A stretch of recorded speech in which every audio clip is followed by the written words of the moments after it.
Yes, you actually have one of your icons. I think the cat as my familiar. You know? For anyone that hasn't seen this, because this has actually been changed for, feels like a couple of months now. Turtle's former avatar actually was a crudely drawn turtle wizard with a little cone pointy hat, even. So. Oh, you're talking about the banner now I have this guy. He's more like a Viking turtle with his hair blowing in the wind. What, like PC Master Race guy? Sort of, yeah. Let me go look at your banner. There's my mouse. I found it again. Yeah. Oh, yeah, I see it. He's got a little walking cane, and yeah, almost kind of looks like the PC Master Race hair. I don't even. What are you talking about? I'm trying to look this up. Give me a second. Oh. What is this from? From what is that guy's name? Yes. Ruben. He's a video gamer. Oh, I know. On the banner. I put it on a t-shirt. You can get it from Amazon. No punctuation. I'm not promoting myself. Wait. You have the turtle on a t-shirt on Amazon. Yes, I sell shirts on Amazon too. They have a program for indie developers with apps on the Amazon store called Merch by Amazon, and it's a print-on-demand thing, and it's pretty cool. I've made more money from that than I have from my apps, actually. Oh, I mean, yeah, because t-shirts are going to be, what, like $10 a piece, $15 a piece? Yeah, and I get, like, a royalty cut. And actually, I own most of the shirts that have been sold. So, you paid yourself for your own shirts? Actually, family members will buy them for me. They're very supportive. So, I don't complain. I need shirts. They're good shirts. They're soft. Hey, we actually have a legitimate question from Sam again. Do you guys ever build any games outside of Unity? I've been sort of intrigued by Unity Engine lately, but I don't know anyone who's using it now. Oh, I think you mean Unreal Engine. Oh, yeah, UE is what he said, so I was kind of guessing. But yeah, Unreal. The only other game engine I have really used is barely even an engine, and it's Pygame using Python. And it's been a while since I've heard of that name. I did a lot of, when I first started making games, I did a lot of research into the different engines. I have a lot of respect for the people who make their own engines. Like, that's awesome. But yeah, like Trevor is. Yeah, that's... Yeah, like even Sanford Voyager Games, he's involved with making his own engine, and his is really impressive because it's all multi-threaded, and most engines aren't. But for me, I just was more interested in getting straight to putting things together and making a game, and I did a lot of research into not only Unity but Unreal Engine, and what do you say? Sorry. Yeah, okay. And then also there's one from Amazon has one now too called Lumberyard, and I think that's actually the Crysis engine. But from everything I looked at, it seems that, well, it's not only just it seems, but Unity has the best options when it comes to building the different platforms, and their licensing is also very friendly to indie developers. And like for the Unreal Engine, for instance, right now their license says that it's basically free to use for the first $3,000, and then you're paying a royalty cut of each sale, which is, I don't know, I haven't really made that much money, so it probably wouldn't affect me, but, if I ever was to make it big, it would be nice not to have to pay the royalty cut. And with Unity's license, it's completely free for an indie or a small team up until the point you make over $100,000 in a year, and then you have to buy the pro license. So yeah, it's a pretty high bar to hit for anybody. Yeah.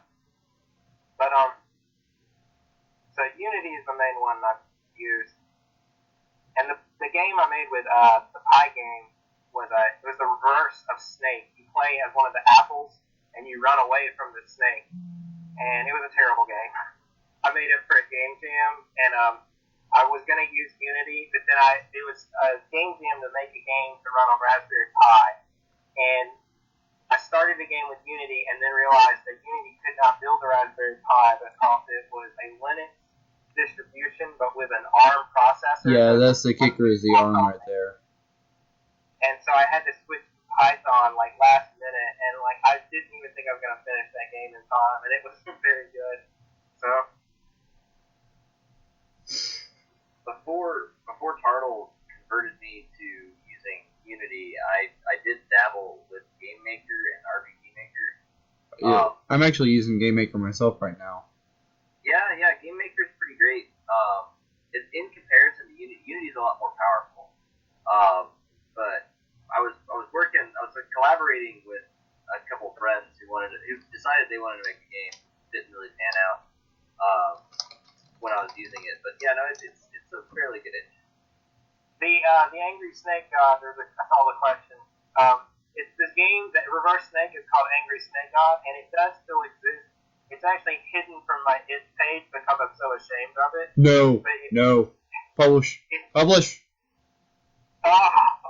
Okay, I'll put it as a publish right now. You hate last year's birthday game, and yet it's one of your top downloaded games. It is, and kids download it, and that's not on my itch page either because I'm ashamed of it. Do it. Alright, hold on, I'm trying to figure out how to hide it. Let's see.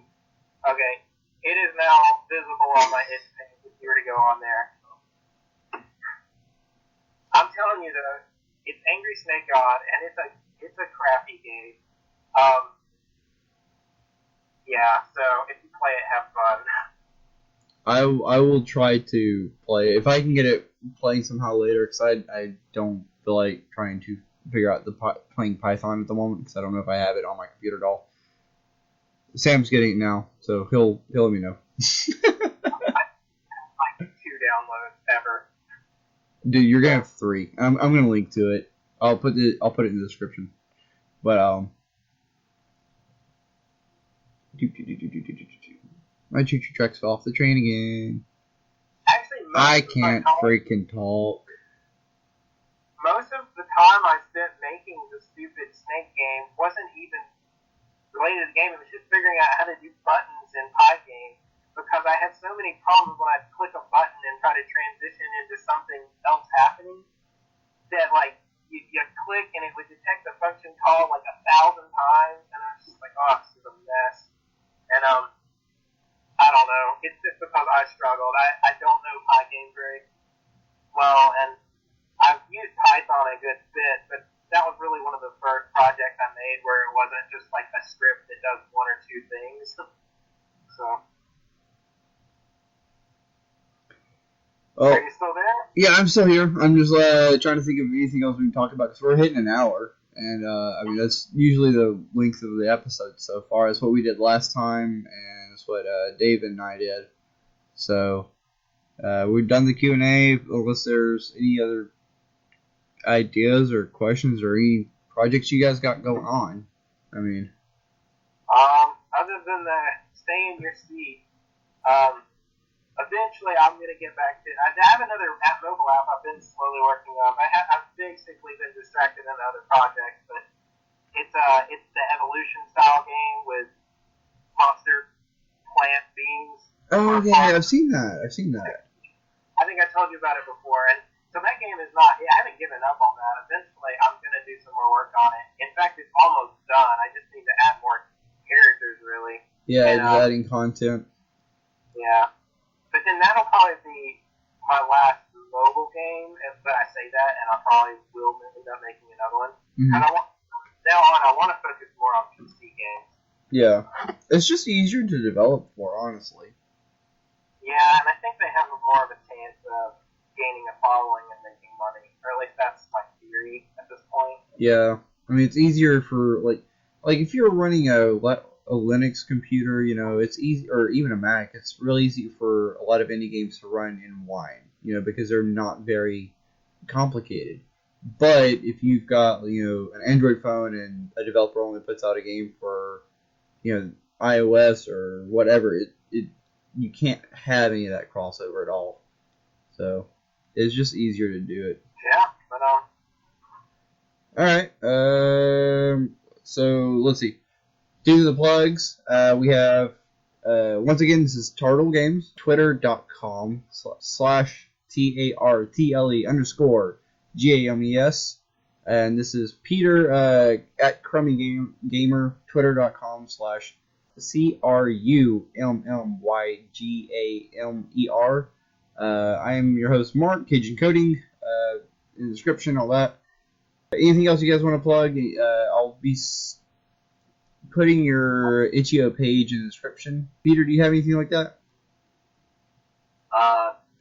Nothing really to plug other than, buy the Stay in Your Seat game when it comes out. I will be broadcasting as far as wide as I can once you guys get that released. So I will help out as much as I can. I'll let you know. Thank you. Alright, ladies and gentlemen, that concludes this week's episode of Indie View. It was fun. It was exciting. I know we had at least one person laughing besides us. So I will see everyone next week. Au revoir. Bye. Bye.